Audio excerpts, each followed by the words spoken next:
Muito bem, segunda-feira, 18 de outubro de 2021, e é a noite da cadeira, a noite do pensamento, a noite que os assuntos que circularam pela internet, pelas notícias e pelas mídias sociais ganham o quórum da nossa bancada no ponto a ponto para elevar o ponto de vista público e as opiniões diversas. Com um oferecimento especial de Unimed Vale das Antas, Posto das Flores, Vila Bela Floricultura, Service Contabilidade, Espanhol Materiais de Construção e Odontologia Freuner, a partir de agora no Facebook, no YouTube e no canal 8 da DIL TV, você confere ao vivo o ponto a ponto dessa segunda-feira, que traz na sua bancada Cassiano Milhavaca, mestre em História pela UX, pós-graduado em Tecnologia da Educação pelo Centro de Computação e Informação da Universidade de Caxias do Sul, pós-graduado em Administração Escolar, Supervisão, Orientação Escolar e Coordenação Pedagógica, graduado em Pedagogia e em História e graduando em Ciências Sociais pela URGS, professor efetivo do quadro público municipal de Nova Prata. Inácio Capelari, advogado, professor universitário, empresário, escritor, doutor em Direito Ambiental pela Universidade de Lyon, na Espanha, mestre em Filosofia pela Unicinos. Jair Mioto, professor licenciado em História pela URGS, pós-graduado em Ética, Filosofia e Política pela Universidade de Caxias do Sul, pós-graduado em Educação de Jovens e Adultos nos locais onde há privação de liberdade pelo Senai e possui vínculo com a Escola Política da Unicinos. Já foi diretor e atualmente professor no Instituto Tiradentes. Odila Perim Fonseca, advogada, tecnóloga em negócios imobiliários, professora de língua portuguesa e inglesa, com especialização em linguísticas e língua portuguesa. Cadeira 48 na Academia de Letras dos Municípios do Rio Grande do Sul. Autora do Relato Histórico do Centro de Tradições Gaúchas Querência do Prata. Então, com essa bancada renomada nessa segunda-feira, uma deferência e uma homenagem especial.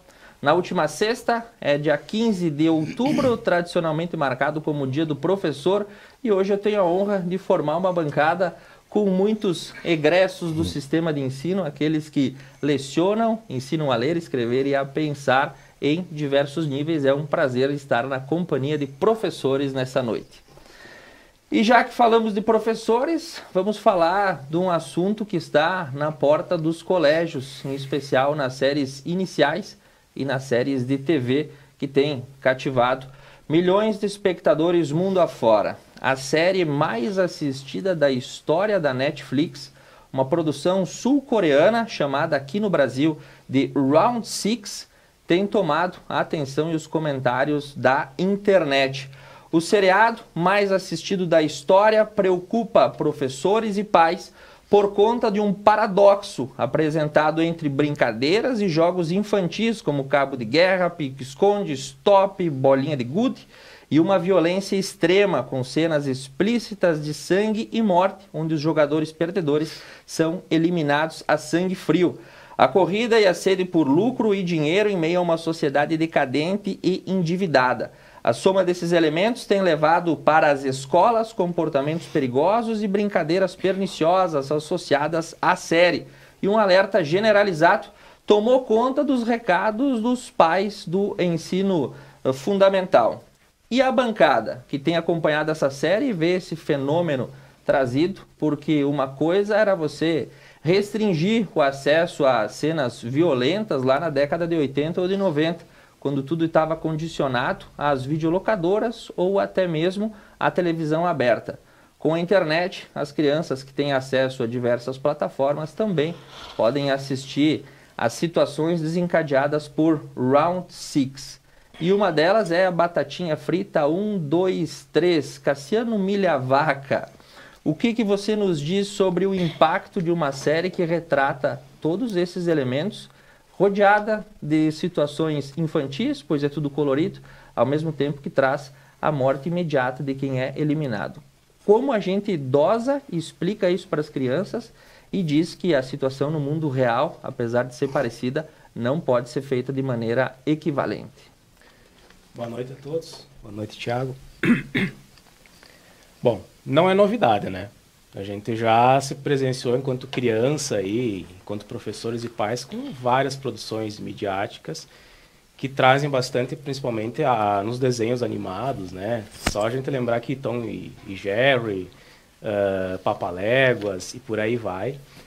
Essas histórias sempre elas aparecem muito, né? A violência ela é muito explícita nos meios da mídia.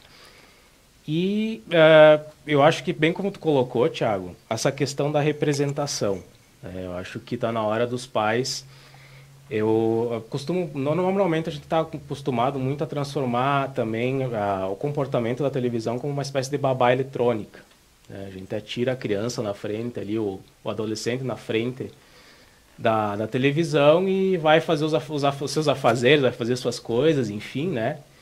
E a gente não traz uma problematização daquilo que os alunos e que as crianças estão assistindo, né? E há uma grande diferença, sim, entre a representação e a realidade. Tem uma obra do pintor belga, surrealista, vocês já ouviram, é bem famosa, do René Magritte, que tem um desenho de um cachimbo e embaixo em francês escrito "Isso não é um cachimbo", né? Acho que por aí dá para começar a discussão, né? O que o René Magritte estava dizendo? Que aquilo não era um cachimbo real, aquilo era uma representação de um cachimbo, né? Então, será que nós estamos fazendo o que com as nossas crianças e nossos adolescentes diante dessa pulverização midiática? A gente está deixando eles não verem essas fronteiras entre a representação e o real? Eu estava vendo as matérias, né, aí vinculadas em relação... Porque eu para dizer a verdade, assisti esse final de semana, o Round Six. Não estava nos meus planos assistir. Eu fui, vamos assim, impulsionado pelo fator social. Eu tava tão, assim, pulverizado de informações no WhatsApp, na mídia, porque, né, o pessoal começa a produzir memes e um monte de coisa, tu te sente tão fora da realidade que tu resolve assistir para tentar entender o que está acontecendo. Então eu acabei assistindo. E me chamou muita atenção, assim, que ela é uma série muito, como tu comentou, né, muito impactante, assim. E a classificação etária dela é 16 anos. Né? A gente sabe que hoje é a realidade, principalmente dos streamings, né, como tu comentou. A gente tinha uma vez o fator, a locadora que tu podia restringir, tu tinha as fitas, os DVDs, mas hoje com a internet é cada vez mais difícil. Então eu acho que proibir é complicado, né? Acho que está aqui o Jair, que é professor, também acho que concorda que comigo tudo que é proibido é mais gostoso, né? Como eu tenho o costume de falar. Então, então uma hora ele vai, se tu vai proibir, uma hora ele vai buscar isso. Ele vai buscar de alguma outra forma, de algum outro jeito. Ele vai porque toda a realidade, toda a escola, os colegas vão estar assistindo, vão estar debatendo, vão estar falando sobre isso. Então eu acho que está na hora de a gente deixar a televisão, esses seriados deixarem de ser tão babá eletrônica dos nossos filhos. Eu falo nossos filhos como se eu tivesse filhos, eu não tenho, mas enfim, eu vejo como professor isso também, né? De tomar conta e problematizar, né? Problematizar essas séries, principalmente para a criança e para o jovem. Tem dois movimentos dentro da área das ciências sociais, da sociologia, que eu acho bem interessante, que dá para trazer aqui para os professores e para os pais, que é um bom começo, né? Que a gente sempre fala que a gente tem que olhar a realidade. Está aí o Jair, o professor de história aí também, que não me deixa mentir sozinho, por favor. Que são os movimentos de desnaturalização e estranhamento. Né? A gente tem que desnaturalizar aquilo que está sempre cristalizado nos nossos olhos. Né? Aquelas mortes ali não são naturais, não é algo banal, não é algo simples, não é algo que eu vou assistir, ver aquele sangue e acabou, era isso. E o estranhamento. Acho que a gente tem que sair da primeira camada, e isso nós estamos sofrendo muito. Tinha um autor na área da história, o Hobsbawm, diz que nós sofremos muito do presentismo. A gente enxerga tanto o presente que não se conecta mais a outras possibilidades, a outros tempos históricos. A gente está vivendo numa bolha do presente. E essa bolha do presente ela é superficial, ela tem um verniz inicial que nos deixa muitas vezes se seduzir tanto por isso, e a gente não enxerga além. Então acho que esse movimento de estranhar, e isso acho que o pai, a mãe, né, ou não só os pais também, quem convive com esses adolescentes, com esses jovens, Porque nós estamos falando aqui de crianças e adolescentes que estão em processo de maturação, né? Eles estão construindo as suas estruturas cognitivas, eles estão construindo a sua personalidade, eles estão construindo as suas percepções da vida. Então é importante ter uma orientação de alguém na hora de assistir, problematizar, trazer esses estranhamentos, trazer esses olhares de desnaturalizar, né? De perguntar, de questionar o que você está vendo aí, né? Por que realmente é isso, né? E por aí vai. Então acho que o primeiro passo que eu diria assim, ó, não dá para proibir, né? Vamos nos aliar àquilo ali, né? E tentar tirar o melhor proveito possível como educadores e como pais, né? Para dar uma outra visão da realidade, que não é aquela ali. Muito bem, professor Jair Mioto, não vai deixar o Cassiano mentir sozinho. Como é que esse tipo de situação chega nos corredores dos colégios, ainda mais para quem passou, né, professor, os anos 80, os anos 90, tudo era mais tranquilo de mensurar essa invasão da mídia e agora é tudo instantâneo. Verdade, nós, no nosso tempo, no meu tempo, aliás, né, talvez do Inácio, aparecia um programa de censura, né? Esse filme é proibido, tal, um decreto, um documento em branco, né? É que eu sempre digo para as pessoas, né, que eles acham que nós, professores de história, nós temos o poder de transformar o aluno num esquerdista, né? Cara, nós estamos dando soco em ponto de faca, cara. Como é que nós vamos destruir a televisão? E se não bastasse a televisão, a internet, né? Antigamente, os desenhos que se assistia na televisão eram desenhos educativos, a Pantera, Mr. Magoo, desenhos animados. A nação que todo mundo venera, que são os americanos, são os campeões em desenhos violentos, são os campeões em a indústria do aborto e entre outras violências que é escancarado naquele país e todo mundo venera como se fosse o rei do mundo, né? Aliás, são os cães de guarda do mundo. Eu sempre digo, nós, professores, nós temos num entrave aí, nós temos que hoje estar lutando contra a televisão, que é difícil, né? Que é um festival de pancadaria, um festival de violência, aí tu tem que cuidar lá, porque aí existe uma brincadeira e o aluno já está participando de uma tal de baleia azul que entrou na roda aí, a brincadeira leva ao suicídio. Entendeu? Então essas coisas que geralmente estão na mídia, né, eu acho que nem o Cassiano diz, como é que nós vamos proibir, né? Por exemplo, antes, quando existia ainda a família nuclear, a mãe que dava educação aos filhos, né? Ela via o filho crescer, educava junto. Hoje o que ela faz, né? Hoje com a crise no mercado financeiro, a mulher teve que ir mais cedo para o mercado de trabalho, então eles fazem o quê? Eles jogam a criança na frente de um computador e na televisão. Ó, filho, tu pode assistir isso aqui, depois ainda põe 1 litro de Coca-Cola e um salgadinho, para deixar eles bem imperativos depois na sala de aula, né? Então a gente tem que todo dia bater contra a televisão, cara. O que a televisão prega, é difícil nós reverter esses quadros que acontecem, né? Então, assim, muitas vezes, eu me lembro quando eu era diretor do Instituto Tiradentes, estava dando um programa no rádio, a mãe dizia assim, para mim, ao vivo, né? Diretor, o que tu tem contra o corte do cabelo do meu filho, do meus filhos? Eu digo, nada.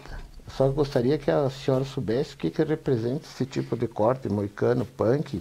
Só isso, eu estou aproveitando para educar. Porque para mim, os punk, os skinheads, para mim, me desculpe aqui se alguém, para mim eu represento o lixo da sociedade, né? Só basta assistir o filme do Charles Bronson, Desejo de Matar, que mostra bem a história dos skinheads, né? Então nós temos um impasse com essa história da televisão, né? Então essa parte ali do filme que estava mostrando aí, né? E vendo o personagem, porque eu interrompi meu Senhor de los Cielos que eu estou assistindo, né? Estou assistindo bem as coisas de cartel, de droga, né? Porque eu quero ver a questão política também no meio, né? Muito envolvimento político também nessa parte, né? Acho que não, vou dar uma assistida, né? E vendo a situação do personagem principal, né? Um coreano, da situação que ele se encontra, né? Com a questão da família, da mulher, com as dívidas, sendo ameaçado de perder um rim, um olho, né? Porque tudo vira comércio lá, segundo eles, né? Eu vejo hoje, né, o pessoal estava falando com o professor Inácio aí, que tem pessoas que têm o dom de persuadir pela palavra, né? Que se chegar e pegar ali uns 400, 500 pessoas aqui na cidade mesmo, assim, desde que se encontram numa situação, são capazes de querer participar de algum jogo. Se me insistir um pouquinho mesmo, sou capaz de entrar nessa também. E a coisa está enfeiando, né, meu querido? A coisa está enfeiando. Vai dar uma briguinha verde. Vai dar uma briguinha verde. Então, chega um momento que não tem mais o que perder, né, cara? Sim.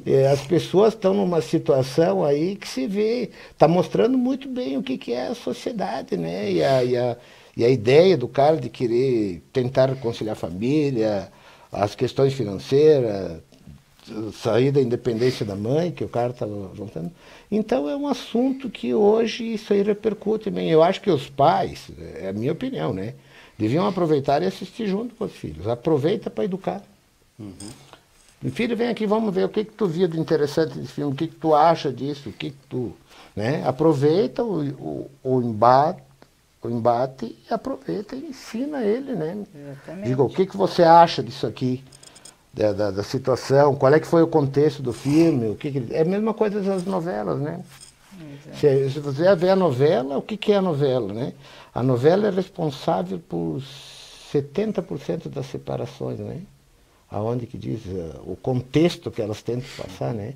Olha, você não trabalha, olha, teu colega, ele progride, trabalha, você não sai do chão, ou às vezes fazem apologia, nada contra, pelo amor de Deus, não vamos interpretar, né?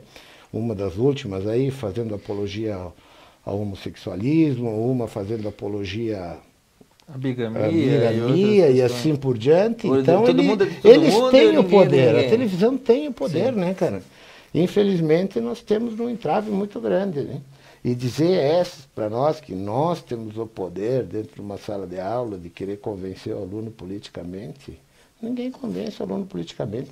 Seu pai está lá levando bola, etc e tal, ele já tem. A possibilidade que nós temos de convencer um aluno politicamente é a mesma de tu ser gremista, tua esposa gremista e teu filho ser colorado. Sim, exatamente. É a mesma possibilidade e que acontece. nós temos. Inclusive lá em casa, todo mundo era colorado, eu nasci gremista, né? Mas Agora estou sofrendo meus bocados, mas vamos seguindo. Professora Odila, na época de magistério, diversas foram as séries de Nova Prata que passaram pela sua batuta. Dava para imaginar uma situação tão complexa quanto essa? Uma invasão tecnológica nas salas de aula e ao alcance dos alunos em tempo real? Como é que a senhora faria um paradoxo da sua época de magistério e agora posto como essa realidade está? A situação é totalmente diferente, né? Lá nos anos 60, que eu comecei no magistério, a gente tinha alguns recursos, né? No caso, o mimeógrafo, alguma coisa que a gente podia preparar o material. E o restante era o livro, ou então o quadro negro, que a gente utilizava muito, né? E agora, se a gente apresentar uma aula dessa forma, ninguém vai querer, ou talvez seja interessante. Já que a moda do retrô está voltando, quem sabe a sala de aula também pega embalo. Exatamente. Né? Então, é totalmente diferente eu ser professora na época e querer ser professora agora. Muito bem. E professor Inácio Capelari, o senhor que passou o final de semana aí virando a série, né? Fez um madrugadão, acompanhou todos os episódios. O que o senhor avalia dessa série coreana e como isso influencia o comportamento dos adolescentes, dos jovens, das crianças e dos adultos? Porque dá para tirar muita lição do que acontece com o pessoal lá na Coreia, né? Pois dá. Primeiro quero agradecer o privilégio de estar participando aqui do programa de novo, Tiago. Agradecer a ti e a parceria do Cassiano, sempre presidente da minha gloriosa Ordem dos Advogados, aí, seccional Nova Prata, a professora Odila, e ao Jair, né, professor também, né, então é sempre um privilégio participar. e a gente expor o nosso ponto de vista, ponto a ponto. Né? Então, isso é interessante. Então, o que eu colocaria? Vendo essa série, que realmente tu bem colocaste, né? Vocês me fizeram passar o fim de semana assistindo a série, porque, pô, eu não... Tá ali numa das metas do programa, então nós vamos trabalhar em cima, vamos enveredar para ver até onde chega, né? Então, o que eu posso colocar, fazendo um comparativo, que eu usava muito nas aulas de direito empresarial, né, quando professor da Universidade de Caxias, que tudo começava na época tribal, com as trocas, tipo escambo e tal, e as populações iam crescendo e iam chegando a um ponto de se chegar na era industrial e a revolução industrial e chegar até a tecnologia que se tem hoje. Mas, considerando tudo isso, dá para se fazer uma análise desde aquela época até hoje, tá? Com essa série. Ela não é uma coisa nova.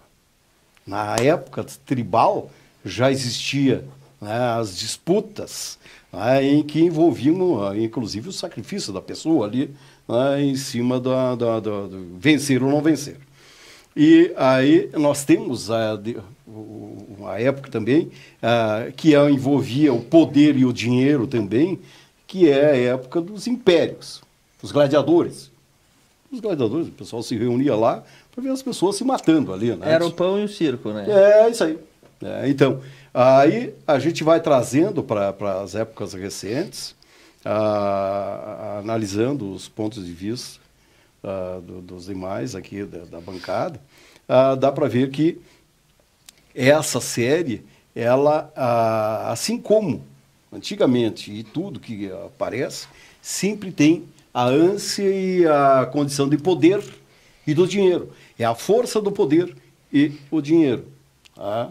Quer dizer, então, como dizia, e ainda diz, né, o Mujica, que é ex-presidente do Uruguai, ele colocava que a força do consumo é que coloca o mundo dentro de um disparate, né, de competições e da ganância, cada vez mais, em vez de pensar em viver com o suficiente para sobreviver. Né? E aqui dá para ver que esse pessoal eles selecionavam pela condição de desespero em função de estarem endividados de alguma forma. Sim. Tá? E como lá tem essa condição que o sujeito podia assinar lá, e obrigavam a assinar a entrega de órgãos, né, em função da dívida, sim, o sujeito se obrigava, ou ele participa de alguma coisa, e surge isso aí, isso era um prato cheio, para tentar chegar lá e competir antes de perder um órgão. Sim, é uma realidade que é muito diferente da nossa. Sim. Existem países no Oriente em que a venda e a comercialização de órgãos não essenciais, sim, ela é legalmente permitida. O sujeito pode dispor, sim, da sua integridade física em troca de algum aporte financeiro, né? Para nós isso é impensável. Só que ali as brincadeiras, né, era o sujeito, como no final até um dos jogadores era um dos que postavam ali, que ajudou a criar esse tipo de jogo. Por quê? Porque o dinheiro, eles tinham tanto dinheiro que não tinha razão de existir ali aquela condição de ter o dinheiro, era a mesma coisa do sujeito que não tinha nada. Por quê? Porque um não tinha nada e tinha que buscar alguma situação para melhorar aquela que ele tinha. O outro que tinha muito dinheiro só tinha o dinheiro. Então ele queria emoção. Então, para pagar a emoção, criaram então essa condição. E aí, então, o que acontece? Só que ali, essa condição, cada etapa tinha aquela forma de eliminar o sujeito, que era eliminado mesmo, era matando. Né? Então, isso tudo se torna, dentro da sociedade, de uma forma ou de outra, Tá? O interesse sempre é o financeiro, o poder de sobrevivência, melhor ou em menor condição no momento. Né? Muito bem, e aí instigando a extrema competição, então você acompanhou, mandando um abraço aqui para quem está nos acompanhando, a Anne Oliveira, a Carmen Corso, Racine Madalosso e a Suyan Foquesato e também o Marco Antônio Gotardo. E o nosso segundo tema desse bloco causou muitos comentários e até certa perplexidade também na internet. Houve uma nomeação a um cargo de comissão no Estado, junto à Secretaria de Justiça e Segurança, né? Lacir Moraes Ramos, de alcunha Folharada, condenado a 204 anos de prisão, tendo cumprido 29 anos no regime fechado, hoje já cumpriu sua pena máxima, isso, está livre há 14 anos. Ele foi nomeado para atuar na Secretaria do Sistema Prisional. A nomeação gerou repercussão, revolta e mal-estar em servidores da SUSEP, da Polícia Civil, da Brigada Militar, entre outros órgãos de segurança pública aqui no Rio Grande do Sul. E na opinião da nossa bancada, a nomeação de um homem condenado pela prática de crimes para um cargo de comissão junto ao Estado, justamente na Secretaria de Serviços Penitenciários, é algo correto? Certo, não está certo ser feito? Eu não tenho minhas dúvidas. Eu começo pelo professor Jair Mioto, que tem especialidade e trabalha nessa área. Como esse fato aí da nomeação do Lacir Moraes Ramos, popularmente conhecido como Folharada, pode ser enxergada, professor? Pois é. Se for de uma forma cristã, o que te responderia o quê? Que nós teríamos que dar oportunidade para ele se ressocializar na sociedade novamente, né? Com certeza. Perfeito. Tá, mas e agora qual é o risco que o Eduardo Leite vai ter com isso? Vai estragar a vida dele política? Se por um acaso chegar a acontecer alguma coisa, né? Aí o mal-estar que isso causou, né? Porque na realidade ele vai comandar diversas pessoas que em outros momentos eram inimigos, né? Porque de um lado está o mocinho e do outro lado está o delinquente. É a mesma coisa quando eu digo assim, né, na realidade, um ex-presidiário que tu vai ser reestruturado de novo na sociedade, vocês que são advogados, né?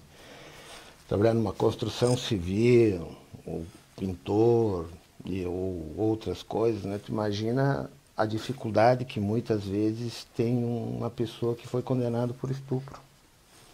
Tu vai permitir que ele faça um trabalho na tua casa e que tenha um filho por perto, uma menina ou alguém, uma criança. Se por um acaso der errado, tu vai ficar com a tua consciência a vida inteira perturbada. Tu vai dizer, eu fui o responsável por isso.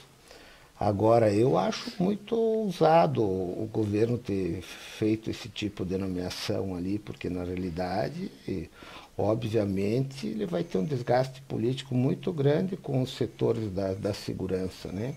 Agente penitenciário, as pessoas lá da secretaria, os policiais e assim por diante. E se por um acaso der certo, méritos para ele, mas eu acho assim uma coisa muito ousada, por exemplo, arriscar um delinquente, que nem tu diz, o cara está respondendo por 200 e poucos processos. Não, 204 anos de condenação. 204 anos de condenação, né? Mas não é vai que dá. Vai que mas dá errado. aí eu, na dúvida, eu não ultrapassaria. Sim. Professor Inácio Capelari, nessa conversa entre sociedade, ressocialização e direito, especialmente a parte penal, como é que se enxerga essa nomeação e esse ato que se sucedeu? Bem, Thiago, eu que sou um cara que escrevo e escrevi um livro sobre a área de direitos humanos aí, né? Vejo essa situação de uma forma, assim, como diz o professor Jair, ousada do governador. Mas, tendo em vista que aquilo que não é proibido é permitido, né, doutor Aldir? Então, nós não teríamos que acatar. Mas eu lia hoje que o governador voltou atrás. Não nomeou ele para secretário, voltou atrás. Não, o sujeito não é mais... A nomeação dele para secretário não está perdurando. Eu só li, mas não confirmei. Na semana passada, inclusive, o próprio Lacir Moraes Ramos pediu a remoção do nome dele devido ao mal-estar que se surgiu após essa situação. Então hoje teria então sido colocado diferente, de forma diferente, vão nomear outro sujeito lá, né? Mas, de qualquer forma, essa repercussão, como é que tu vai administrar um estado inteiro onde tu cumpriu pena e tu matou policiais, os quais ficariam sob o teu comando hoje? Os quais não, os que estão policiais hoje, né? Ficariam sob o comando desse sujeito, né? Então, eu vejo que os governantes devem tomar mais cuidado com aquilo que eles, numa análise, tendo condições de ganhar de forma política, prejudicam a sociedade. Tá? O ganho político que o sujeito pensa que vai ter, tá, prejudicando a sociedade, acredito eu que seria um revés para o governador. Mas, independentemente da questão política, é a questão de ordem ética, de ordem moral, e não dá para dizer, dentro da ordem legal, não tem problema, porque a legislação não proíbe. Se não proíbe, permite. Tá? Então, a questão é a análise de comportamento da sociedade frente a uma interpretação dessa. Imagina um sujeito com 204 anos de condenação, cumpre 29, tem um indulto lá e tal, e o sujeito está livre, e depois o sujeito vira um secretário de Estado. Né? Como é que a sociedade começa a entender que o crime compensa, em tese, né? Se nós analisarmos. E não é isso. Sob o ponto de vista dos direitos humanos, esse sujeito cumpriu o tempo dele lá, de qualquer forma. Se a legislação é 204, mas a legislação pode liberar ele antes, em função de estar inscrito. Isso é legislação, né? Isso aí vai fazer com que a sociedade veja que ele não cumpriu os 204 porque dentro de uma ordem legal. Mas transportar esse sujeito para o cargo, eu acho que seria uma temeridade do próprio governador. Porque a sociedade tem convicção que dentro dessa área de direitos humanos, ela não aceitaria isso. Por quê? Porque como é que vai analisar? Nós falávamos em escola, desde o pequeno na escola e até aquele que tem formação e que passou por várias formações e que hoje é adulto e aí está com formações diferentes. Mas o crime compensa, então. Quer dizer, eu posso fazer e ainda eu tenho um prêmio. Em tese, seria como se fosse um prêmio. Meu ver, isso é contraproducente. E outra coisa, não vai dar nada, né, de condições que a sociedade possa aproveitar em cima de um cargo com uma pessoa assim, né, que, na realidade, não é o consenso da sociedade. Se fosse um político, pode ser de qualquer partido, é diferente. A condição aqui não é política ou religiosa. A condição é a forma como o sujeito foi condenado, porque ele cometeu crimes, inclusive matando policiais, e agora ele lá no comando, inclusive, dos policiais, que estão policiais hoje. Então, seria uma coisa lamentável, a meu ver. Né? Doutor Odila, como é que enxergamos essa situação, dessa polêmica nomeação, sobre o seu ponto de vista? Eu concordo com o que o doutor Inácio falou, exatamente porque é prevista a oportunidade de recuperação de presidiários, mas eu acho que tem que ter limites, né? Não pode ser assim, numa situação como esta que está se projetando agora. Mas, felizmente, houve um retrocesso e parece que as coisas vão andar bem.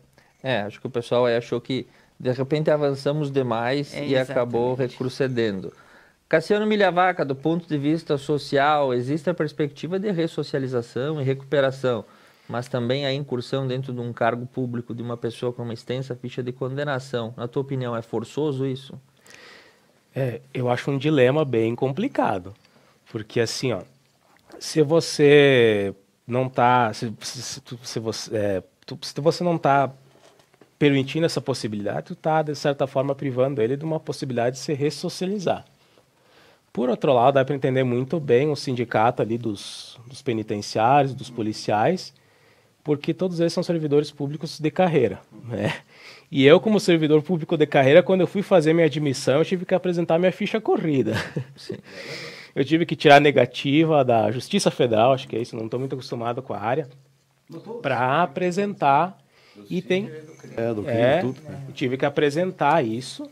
E tem algumas carreiras, eu não sei quais bem, me perdoe se eu errei, mas eu acho que é da Polícia Federal, ou não sei se da Brigada tem alguma coisa, mas da Polícia Federal acho que sim, que se o cara, depende do tipo de condenação que ele teve, né, ele nem mais, ele já é automaticamente desclassificado, sim. Pode ter ido bem na prova, nos exames físicos, tá fora.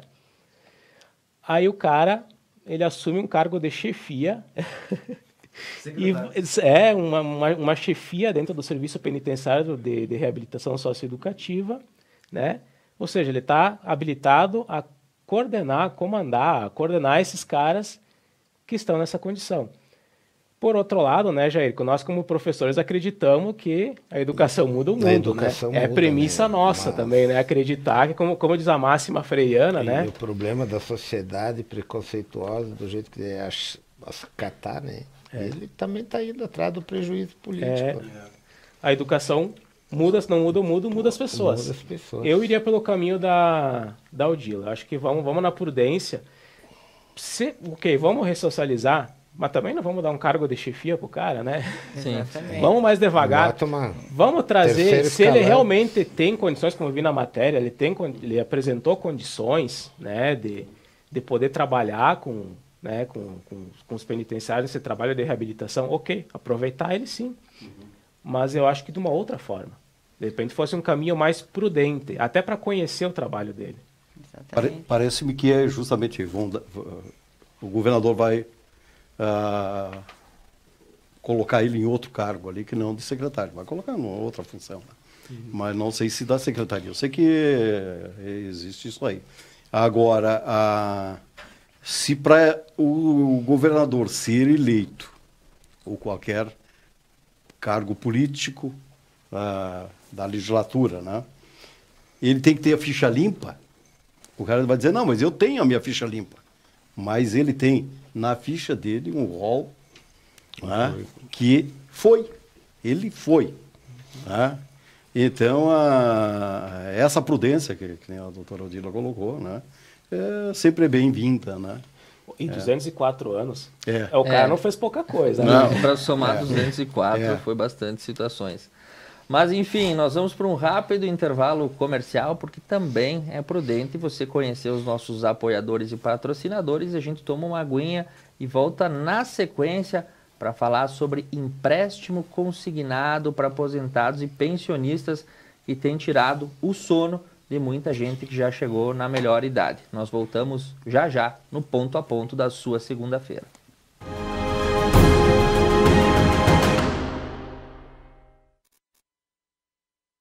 A Service Contabilidade está no mercado há mais de 25 anos, oferecendo serviços de contabilidade e assessoria em várias áreas. Com unidades em Nova Prata e Nova Bassano, a Service Contabilidade está perto de você em todos os ambientes. Sua equipe oferece experiência, inovação e proteção para sua empresa e seu negócio. Service Contabilidade. Seu crescimento, nosso compromisso.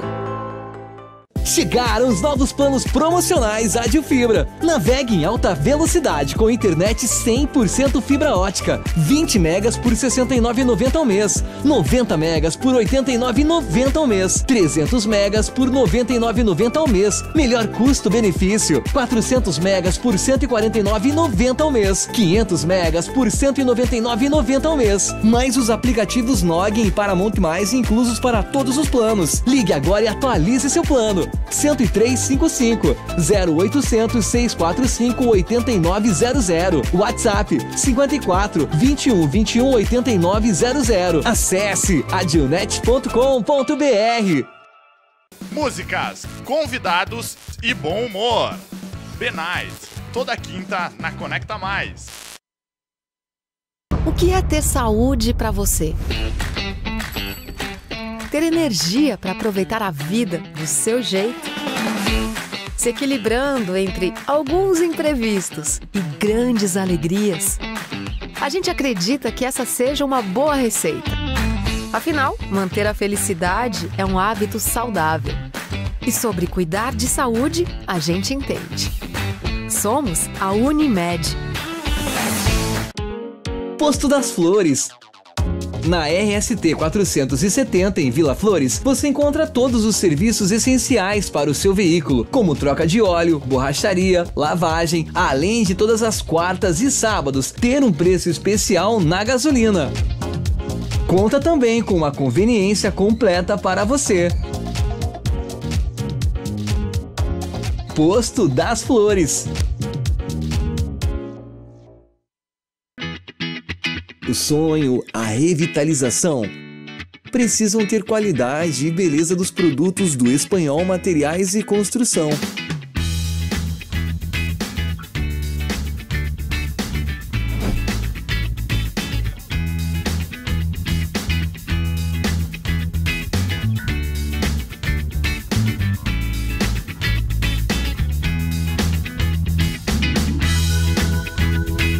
Em novo endereço. Um local pensado e organizado para melhor atender. Espanhol Materiais e Construção.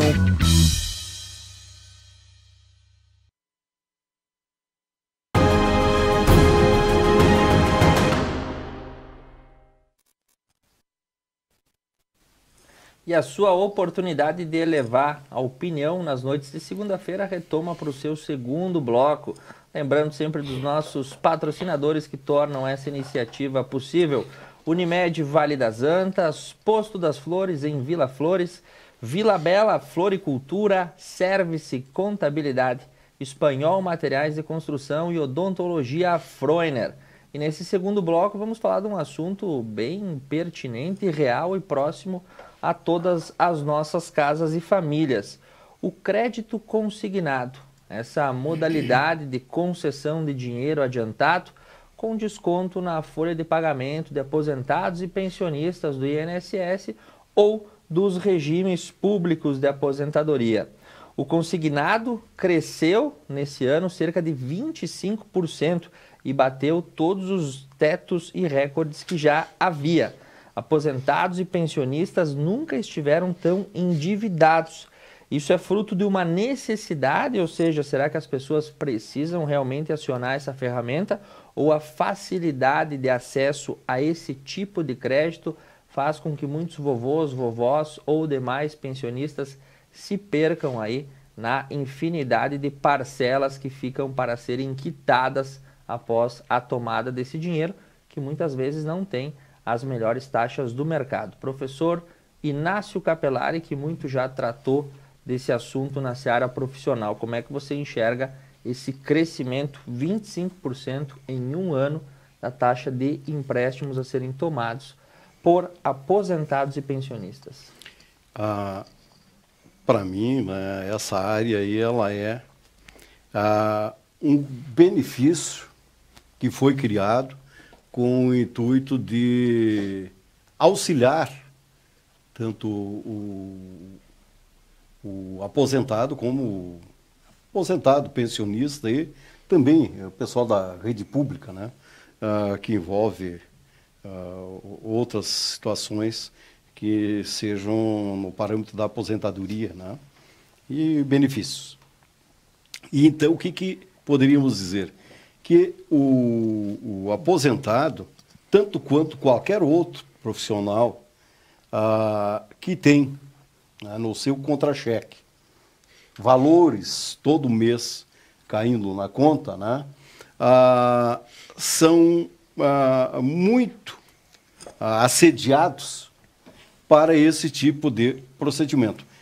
Quem de nós aqui, né, e dos que nos estão assistindo, não teve já a notícia de que tinha um crédito pré-aprovado, que está lá na conta, é só o sujeito chegar e passar na instituição bancária e firmar o compromisso lá, pode dispor do dinheiro.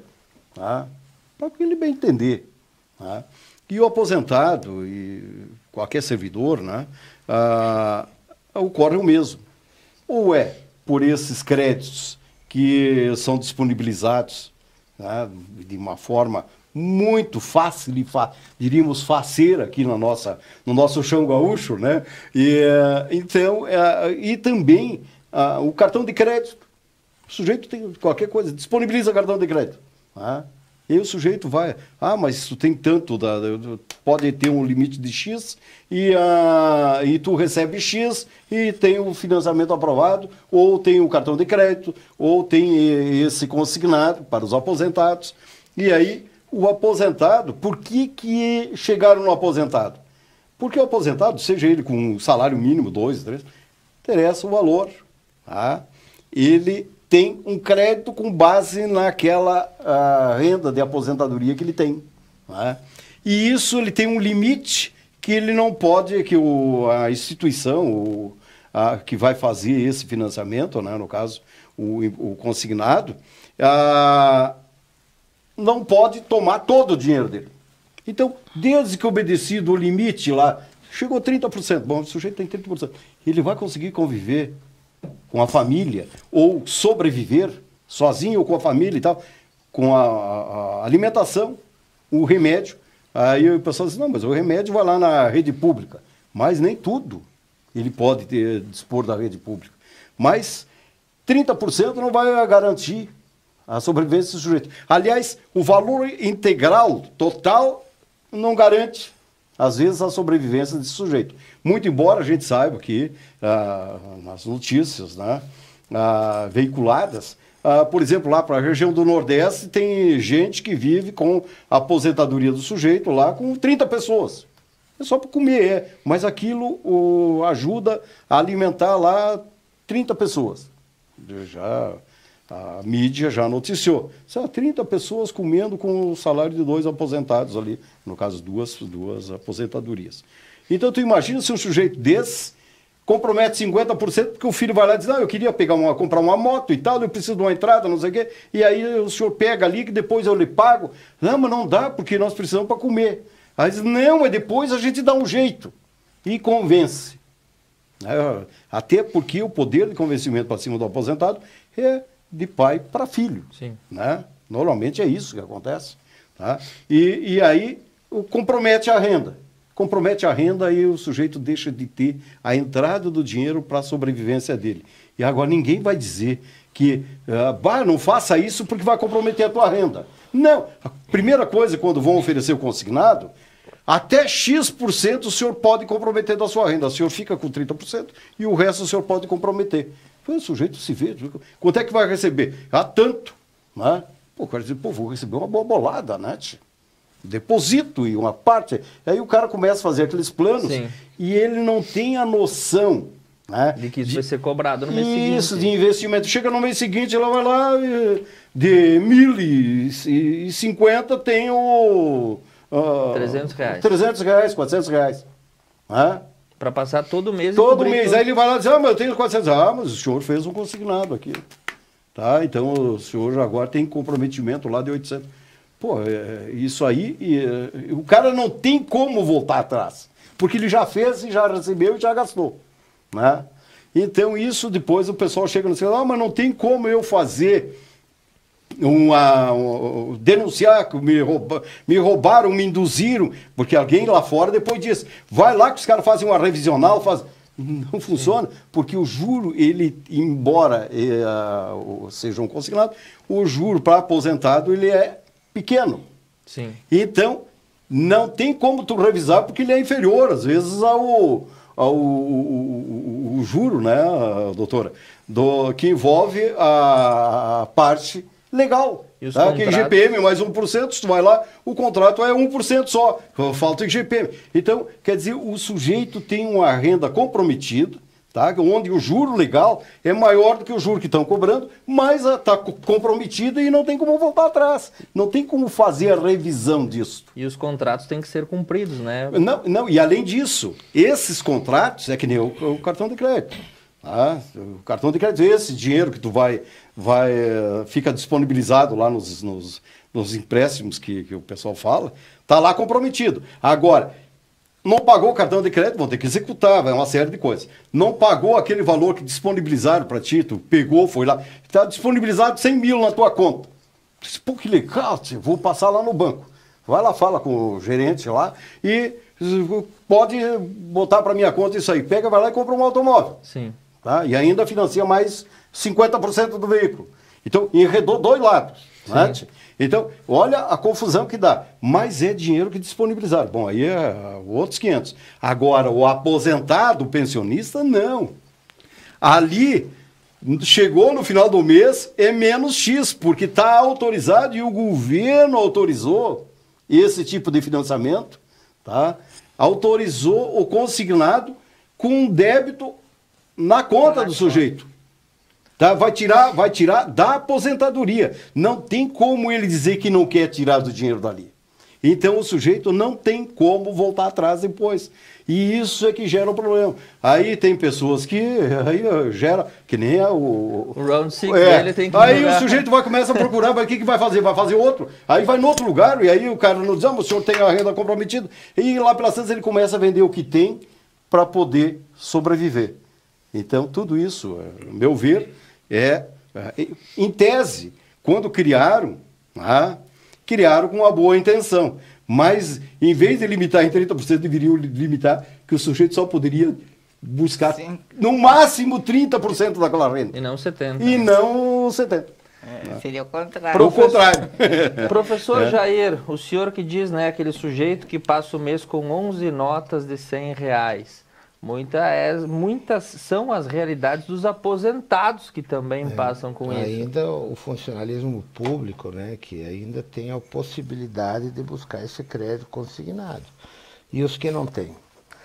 Como é que a gente faz para viver? É que nem os caras dizem, alguns, inclusive, chamam nós de esquerdopata e coisa parecida. E, muitas vezes não vê a pauta, né? Então, eu quero dizer para telespectadores que nós estamos ouvindo aqui, que tudo que foi relatado nas entrevistas anteriores, né, eu faria as mesmas palavras se fosse um governo Petralha. As mesmas palavras. Aquele lance da pizza, o lance do 7 de setembro, eu faria as mesmas palavras, né? Nós não estamos aqui para julgar o mérito, né? O que tem que ver é a pauta que está sendo, né? É que nem eu digo, cara, nós ainda temos um crédito consignado. E quem é que vive rolando? Nós, professores, funcionarismo público, porque o meu salário diminuiu com o governo Eduardo Leite e o meu salário continua o mesmo quando pagava R$20 um quilo de picanha. Meu salário continua o mesmo quando pagava R$2,60 o combustível. E o combustível está beirando a 7. Então a gente tem que chegar aqui nesse programa e dizer que a economia está bombando. Não, eu não consigo mentir, cara. O alarme está aqui, o sinal vermelho está no meu bolso, né, cara? Eu ainda não consigo entender como é que as pessoas estão conseguindo se alimentar. Hoje, por exemplo, eu coloquei 20% de um salário mínimo no tanque da minha caminhonete. Não é uma caminhonete, é uma estrada, né? Daqui a pouco vamos pensar como é 20% do salário mínimo. Adivinha quantos litros de combustível deu? E quanto dura? E nós precisamos, né? Nós precisamos para trabalhar. Sair, por exemplo, hoje eu já estou no 3º turno, e temos que estar 3 trabalhos, né? Senão a gente não consegue dar conta do recado. E mesmo assim, pessoal, a gente está aí remando, né? A situação que os professores estão vivendo aqui no estado do Rio Grande do Sul é catástrofe, né? E o pessoal dizia, né, na época da greve, quando passava, se não está feliz, larga. Eles estão largando. Se não está feliz, procura outro. E os professores estão largando, né? Até eu larguei a vice-direção, porque não dá para administrar uma escola que aí já não tem mais monitor, já não tem mais professor, aí eu tinha que estar lá, bater o escanteio, ou pênalti, filho de goleiro, de tudo que é lugar, e não tem mais como administrar. Quando está virado no caos, pessoal. Isso quem paga? Isso é a sociedade, agora está colhendo os frutos de quando passavam-se as passeatas dos professores, de tropa de vagabundo, você não está contente, largue. E isso que está acontecendo. Na realidade, quem vai ver os reflexos de tudo isso aí vai ser os filhos do trabalhador, das pessoas que procuram uma escola pública. Porque, na realidade, hoje, o que está acontecendo, pessoal? A educação, vocês estão vendo que não vai ser mais para pobre, né? O que eles querem? Que a gente fique com os alunos aí das 8 da manhã até meio-dia, para não ficar na rua, etc e tal. E depois termina o ensino médio, se souber fazer as 4 operações. E fazer um bilhetinho, uma carta, tá ótimo. Para trabalhar num chão da fábrica, se tu tiver dinheiro, tu estuda. Se tu não tiver dinheiro, tu não vai mais estudar. Como é que vão estudar, pessoal? A gente está peleando para comprar alimento, cara. Entendeu? Tem que botar R$200, R$220 corresponde a 20% no salário mínimo. Eu tenho que ir apertadinho, bem devagarinho, largar as banguelas aí para de repente durar uma semana, um pouquinho, cara. 800 moram por mês de combustível. Vamos cortar o quê? Internet, água, luz, não tem mais o que cortar. Entendeu? E ver o que está de promoção no mercado e comprar o que está. Não tem mais nada, nem mais banana. É o dilema das 11 notas. 11 notas. R$100. Aí me explique como é que consegue, porque eu já peguei uma época onde tinha 85% de inflação mensal no governo Sarney. E havia um gatilho, né?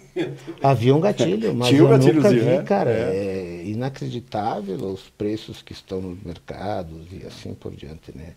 Não tem mais como, é impossível mais sobreviver. Eu até acho que assim, os problemas sociais ainda estão... A nossa cidade ainda não se vê muito, mas vai chegar um momento aí que isso aqui vai virar um caos, não tem mais como aguentar. Mas tu pega municípios tipo Bento Gonçalves, já mudou tudo, né? Eu fui esses dias, eu estive lá, tinha um compromisso ali, aí tá o meu filho ali, mora ali, né? E aí saímos, aí diz ele assim, cuida, não atende o celular na rua. Digo, mas tá assim aqui? Dizer, não tá assim, tá muito pior. Né? Tá Bento Gonçalves que passei é uma cidade próspera. Próspera, e não tinha nada. Né? Isso aí, há 10, 12 anos, eu vivia lá também, né? E não tinha isso aí. Estou colocando o exemplo de Bento Gonçalves, porque ela é uma cidade típica da Serra e interior. E lá também tem... chegou lá, logo está aqui. Né? Então, Doutora Odila, os aposentados que muitas vezes acabam entrando nessa ciranda, os professores, os funcionários públicos, como é que a senhora enxerga essa situação que não tem gatilho nenhum? É tomar o crédito e esperar aquilo terminar para voltar a ter um alívio na folha de pagamento que quase nunca chega porque o crédito vira uma bola de neve. Não dá para a gente explicar isso tudo, mas, pelo que já foi colocado, é exatamente, vai faltar, né? Vai faltar, porque tudo está aumentando, a comida é mais cara, a gente vê, e a gente vai ter que diminuir aquilo que a gente estava acostumado para poder fazer frente ao salário. Cassiano Milhavaca, não sei se tu lembra, mas uma época Zygmunt Bauman escreveu um livro chamado Vida a Crédito. Ele tentava reduzir toda essa situação que a gente vive hoje num sistema global de concessão de crédito e ao mesmo tempo você tem disponível, você entra no sistema financeiro, mas o sistema financeiro passa a ser dono de parte do teu tempo, porque você vai ter que destinar isso para pagá-lo, né? Quando, na verdade, é uma cifra num sistema eletrônico. Como é que a gente explica para a sociedade e qual é um alerta que poderia ser deixado para quem tem o seu aposentado em casa para não entrar nessa ciranda de uma forma tão fácil, porque para entrar na dança todo mundo quer, mas para sair dela é bem mais complicado. Eu acho que do passo. Depende do passo. E acho que o Bauman estava muito certo, né? Nessa ciranda a gente entra cada vez mais cedo. Quando a gente entra na faculdade, a gente já está contraindo créditos para conseguir dar conta, né? Mas o que me assusta muito nessa questão é uma área bem externa minha, né? Mas o que me chama muita atenção é nos noticiários a informação de vários, como tu mesmo colocou, esse acesso ao crédito consignado por parte dos aposentados e dos funcionários públicos muito facilitado, a ponto de muitas vezes os próprios aposentados nem quererem contrair o tal do consignado e acabam sendo impulsionados até pela própria agência bancária. Eu vi uma matéria, acho que era no estado de São Paulo, não lembro bem certa fonte, que uma das... Isso, se tu for num banco, eles chamam isso de meta. Então, qualquer sujeito que é gerente da tua conta, ele tem metas a cumprir, ele vai... É consórcio, não sei o quê, e consignado. O consignado é o primeiro que ele vai te oferecer. É isso que eu ia ter que questionar, porque assim, ó, tá muito fácil. E o que tu nota é assim, ó, muitas vezes tem a venda desse produto sem muitas vezes tu usar o termo empréstimo ou consignado. Sim. É uma lábia que às vezes se constrói aí que o aposentado entende como... Você já estavam colocando aqui, eu não estou contraindo empréstimo, eu estou ganhando um dinheiro. Só vendo o lado bom da coisa e não a consequência. Razão. Eles usam como crédito consignado. Eles não... mas é um empréstimo. Não, é um crédito que tu tem, se tu quiser, está aqui. Dispõe e só vai descontar lá, tu autoriza, desconta na folha. Então, é empréstimo consignado. Mas ele, crédito consignado. Então, um desses pontos, um deles é esse aí, que tu colocaste, um deles é esse aí, só querendo ter auxiliar. Mas bem isso mesmo, isso que me chama muita atenção, porque nessa matéria que eu li, que lá, eu acho que o Procon de São Paulo, uma das maiores reclamações que tem no Procon, no topo do ranking, é das agências bancárias, agências financeiras. Muitas vezes a concessão de empréstimo, o aposentado não quer nem saber, e aquilo entra na conta. E entra para ele. E muitas vezes tu pode ouvir os depoimentos que estava lendo na matéria, o cara falando, o aposentado, né, colocando que ele não queria aquilo. E ele simplesmente, me chamou a atenção porque ele contratou por telefone. Né? Eu disse, é uma coisa meio incomum, porque eu vivo uma realidade que parece que banco, quando que tu pede qualquer coisa pro banco, tu tem que praticamente levar um calhamaço de informação pro banco. E o cara contratou por telefone, ele disse um sim por telefone.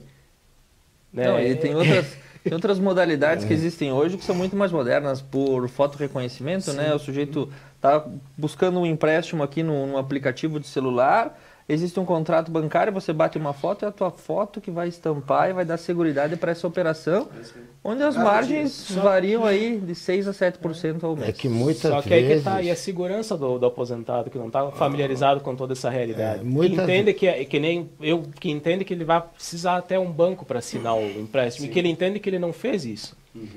Então, eu acho que o Estado, na minha opinião, o Estado devia agir de forma reguladora nisso. Impedir que ocorresse esses exageros, né? Sim, porque isso aí virou meta hoje.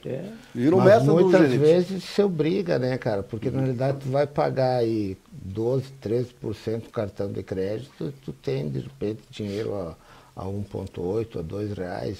O mal menor é tu pegar o empréstimo para cobrir o cartão, entendeu? Então, o que as pessoas estão fazendo? Pegando esses empréstimos e jogando para frente. Agora, tu vê, agora é a grande oportunidade de muitas vezes as pessoas tirar o nome do SPC alguma coisa e receber seu 13º, né?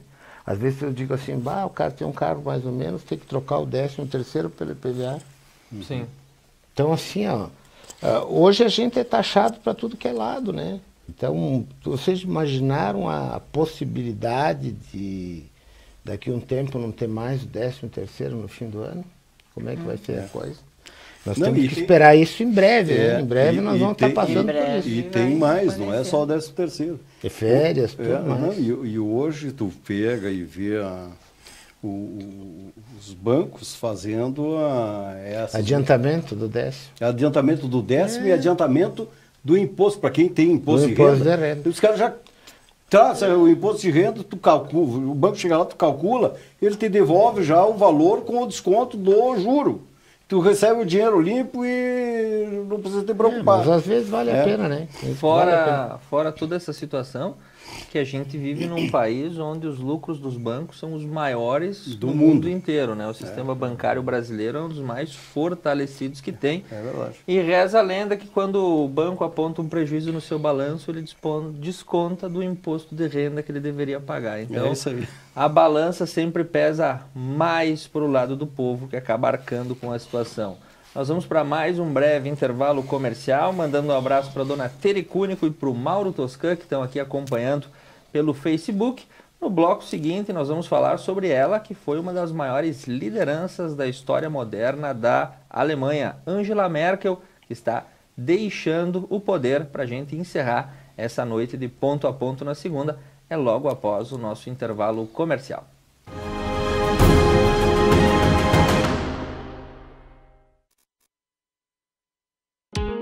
Posto das Flores.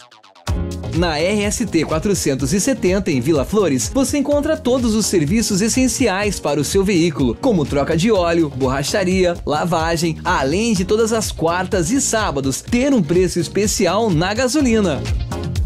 Conta também com uma conveniência completa para você. Posto das Flores. O que é ter saúde para você? Ter energia para aproveitar a vida do seu jeito? Se equilibrando entre alguns imprevistos e grandes alegrias? A gente acredita que essa seja uma boa receita.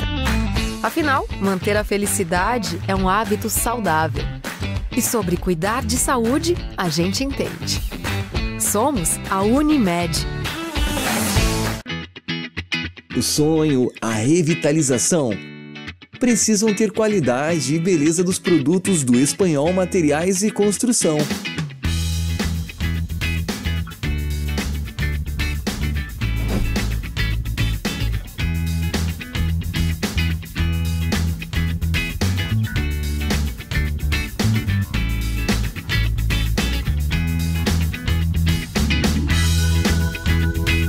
Em novo endereço.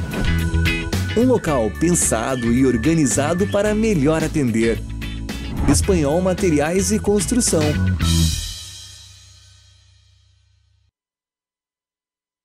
A Service Contabilidade está no mercado há mais de 25 anos, oferecendo serviços de contabilidade e assessoria em várias áreas. Com unidades em Nova Prata e Nova Bassano, a Service Contabilidade está perto de você em todos os ambientes. Sua equipe oferece experiência, inovação e proteção para sua empresa e seu negócio. Service Contabilidade. Seu crescimento, nosso compromisso.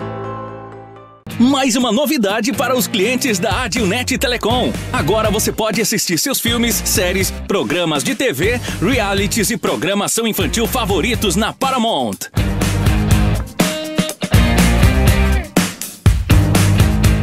Na Paramount+.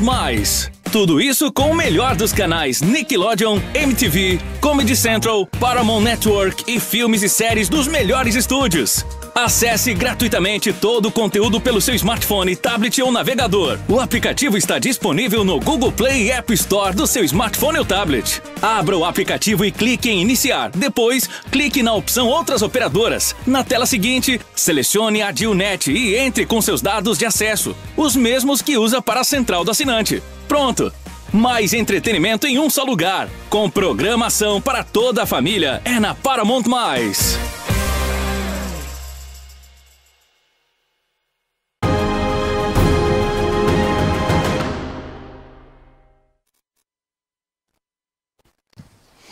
E voltamos para o nosso último bloco do Ponto a Ponto, agradecendo os nossos parceiros e patrocinadores Unimed, Vale das Antas, Posto das Flores em Vila Flores, Vila Bela Floricultura, Service Contabilidade, Espanhol Materiais de Construções e Odontologia Freuner. E mandando um abraço especial para o Ivan Schmidt, que está nos acompanhando.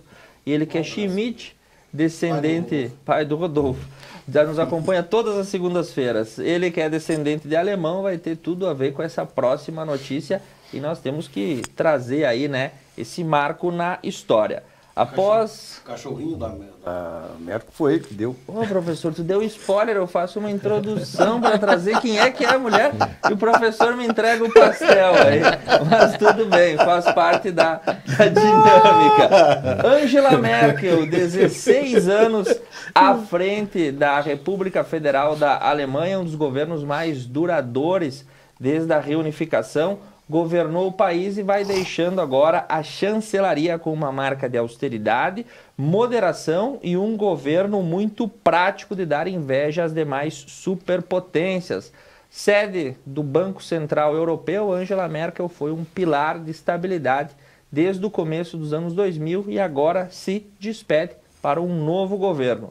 Doutor Odila, a senhora que é a mulher da nossa bancada de hoje, como é que enxerga esses anos e a figura de Angela Merkel para a Europa e para o mundo?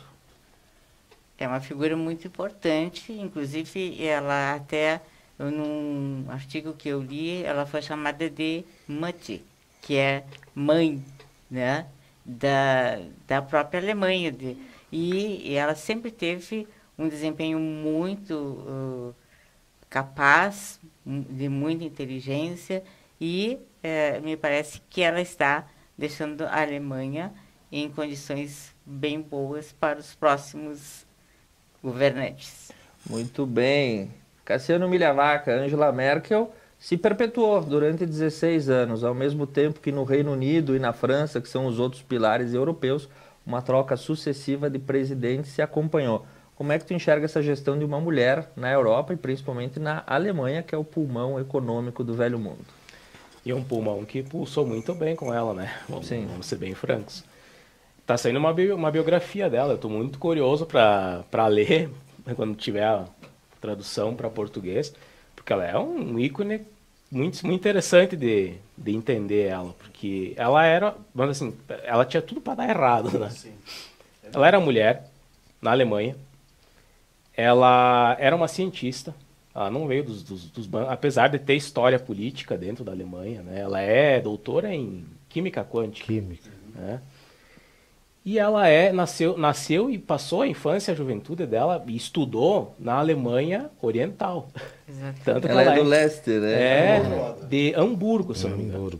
E ela fez a faculdade, fez o doutorado na Alemanha Oriental.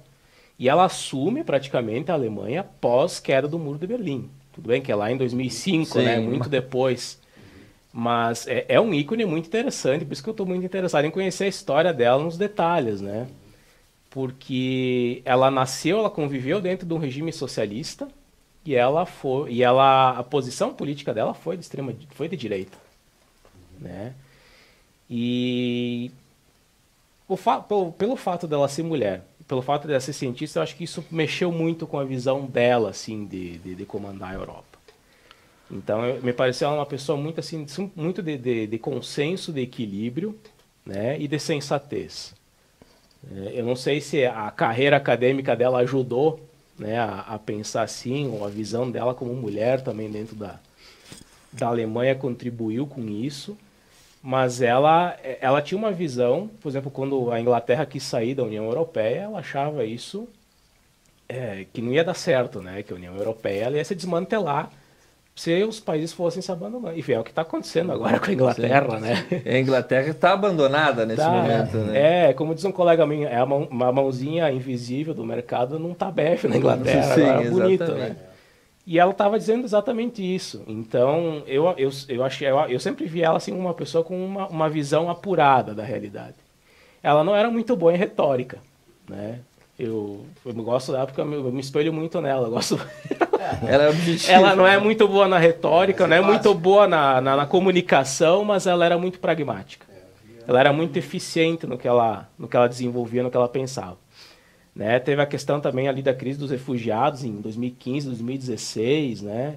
Que ela, não lembro de ter números, e mesmo assim ela conseguiu manter a Alemanha economicamente forte. Sim. Ao contrário dos outros países todos ao redor dizendo que não, que tinha toda aquela xenofobia, que os imigrantes iam acabar com a economia, ela provou por A mais B que não foi por aí que aconteceu. Isso é uma verdade, é um grande diferencial, inclusive quando tem o episódio da Primavera Árabe, que é 2011, 2012, 2013, que se desmantelam todos os governos do norte da África que mantinham, né, aqueles cidadãos africanos ali, enfim, essa ordem é posta abaixo, uma onda migratória entra na Europa. E ao mesmo tempo que França, Inglaterra e outros países enfrentam sérios problemas, inclusive a gente já falou disso aqui, Merkel abre as portas, administra essa onda migratória, coloca para girar dentro da economia alemã e ela segue superando suas expectativas. Inclusive, um evento curioso, né? A gente teve a assunção do Talibã, pouco mais de 3 meses atrás, debatemos aqui, e um dos, não sei se ele era ministro de Estado afegão, hoje ele ocupa um cargo de entregador de comida na Alemanha. Então ele faz parte do Uber Eats, entrega comida de bicicleta, mas desenvolve isso na Alemanha porque Merkel consegue equalizar essas situações. Professor Jair Mioto, uma mulher no começo do século XX, a gente sabe que a Alemanha, as 2 vezes que os governos alemães deu errado, né, a história nos conta que deu errado para o mundo inteiro, né? Dizem a história, né, que depois de Bismarck, ela foi uma das grandes pilares, né, do losanguinho dela, que ela faz, né? Exatamente. Tem até, eu estava vendo, um coraçãozinho que ela tem no losango, que ela representa muito bem com os braços cruzados, né? Uma mulher que, assim, tinha pouco carisma, porque muito ruim de retóricas, muitos discursos muito vazios, né? Mas uma mulher que sabia conciliar, né? Como, por exemplo, quando deu a crise lá na Grécia, acreditar e salvou, né? A União Europeia de um calote dos gregos. A questão do acolhimento aos povos islâmicos, né? Inclusive, é considerado uma mãe, né? Mas principalmente num país, né, que é onde que os grupos neonazistas são muito fortes, né? Que existe uma grande repressão às questões dos imigrantes, né? Tu vê a Alemanha, por exemplo, vai obter uma cidadania alemã, é 1º grau. Já o italiano não tem limite, né? O filho do filho do filho do filho vai subindo, né? Então, uma mulher que a gente pode dizer, né? Que muitas vezes o cara diz assim, é de direita, mas foi considerado uma grande administradora, porque na realidade ela administrou a Alemanha em crise, pessoal. Soube conduzir muito bem a questão da Covid, né? Tanto que recebeu elogios do mundo inteiro, entendeu? Então o cara dizia assim, não, mas olha, pessoal, a questão da Covid, agora está vendo o resultado do fica em casa. Uma pessoa no mundo inteiro teve resultado, entendeu? A gente já sabia dessa questão. É a maneira como foi conduzida as coisas. Vocês imaginaram aqui se nós tivéssemos, na época de Covid, tivesse aceitado os R$200, que o presidente teria dado 200. E aí o Congresso pilantra aprovou para 600. Né? Então é esse tipo de atitude, cara, que, por exemplo, a condução, como é que é feita a coisa, né? Por exemplo, aqui, por exemplo, os bancos foram acolhidos muito pelo seu Paulo Guedes, muito. Enquanto a grande população teve que pelear para ganhar 600, né? Inclusive, uma das grandes negociatas que ocorreu no período da decretação do estado de calamidade pública, uma das reuniões foi do Sistema Financeiro Nacional. Os bancos dando o aval para que o governo injetasse através do Tesouro recursos que chegassem na ponta. Banco privados, né? Exatamente. Banco, não era nem banco público. Então, por isso que eu estou dizendo, é a maneira como é conduzida. Por exemplo, essa mulher ficou 16 anos, ficou 4 anos de crise, né? É uma grande estadista que tem grande personalidade para negócios, né? Ela sabia negociar, né? Tanto com o Putin lá da Rússia, que a mulher tinha uma grande influência, né? Facilitava fala muito russo fluente. Então, o que a gente vai dizer agora, pessoal, para as pessoas que estão ouvindo? Essa é uma mulher de direita. Ninguém está levando em conta se é esquerda ou é direita. Olha aqui, ela recebe elogio do mundo inteiro, tanto que ela é tida como a mãezano, né? Quantos filhos nasceram lá dos islâmicos, desses imigrantes que entraram, receberam o nome de Ângela, né? Sim, isso é uma Por verdade. nada, isso aí foi um acolhimento, né? Mas nesse ponto a gente pode até dizer que o Brasil também é uma mãe, né? A gente tem venezuelano, tem haitiano, tem africano, tem tudo, né? Nós nesse ponto não estamos de parabéns, né? Agora, tem certos países que eles fecham as fronteiras, né? Eles não admitem, né? Até bem pouco atrás tinha gente construindo muro, né? E a gente construindo muro.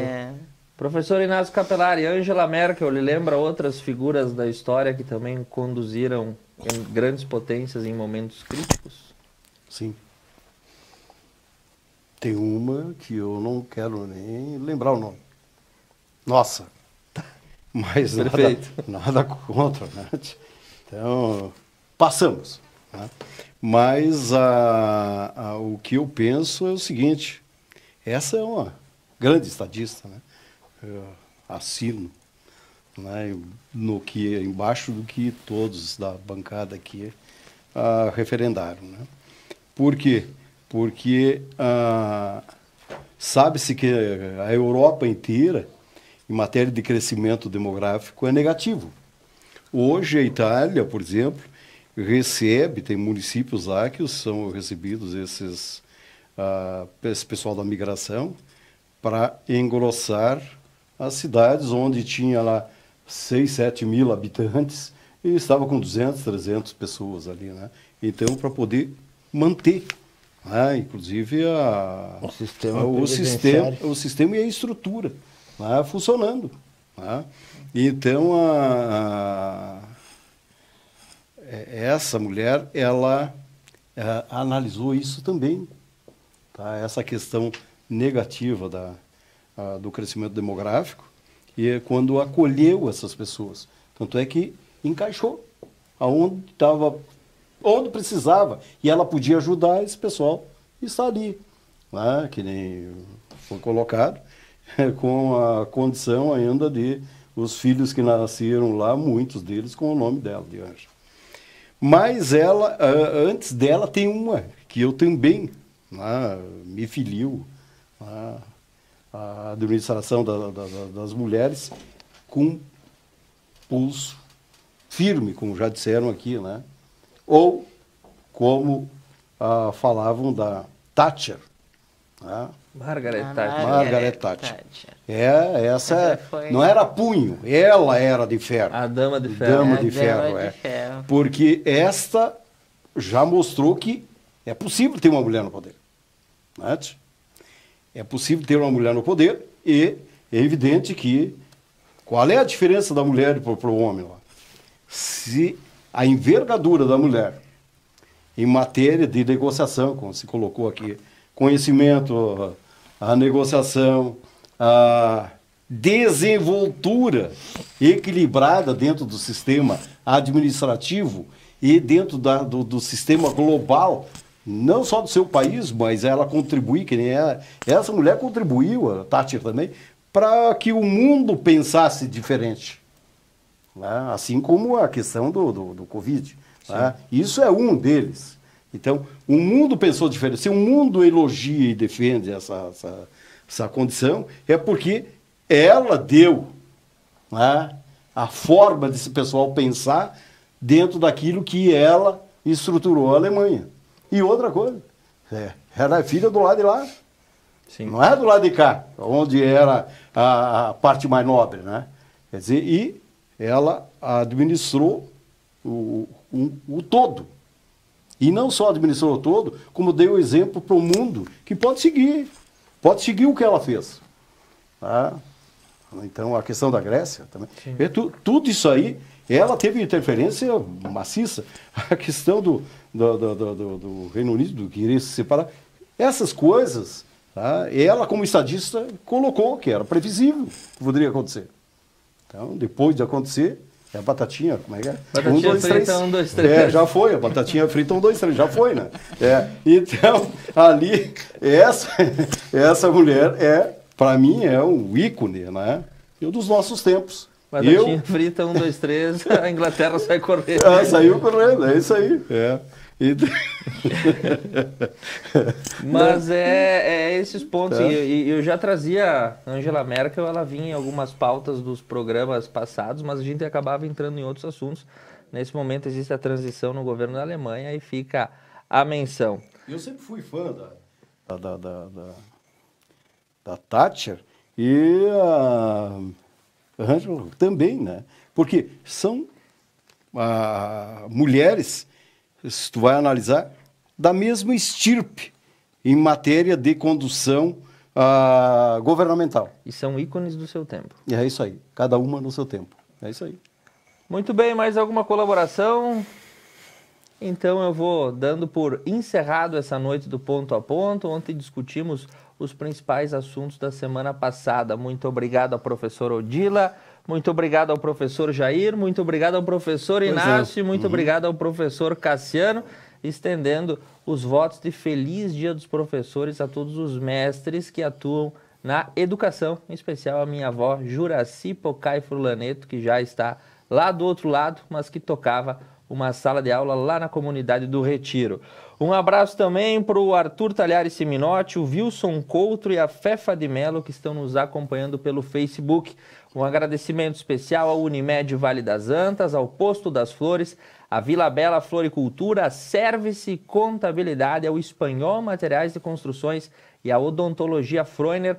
O Ponto a Ponto retorna na semana que vem com uma atração especial para você, um convidado de fora, diretamente do Planalto Central, capital federal. Eu vou deixar você no suspense. Durante essa semana você vai descobrir quem que é o nosso próximo convidado. Até a semana que vem. Muito boa noite a todos vocês. Boa noite. Boa noite.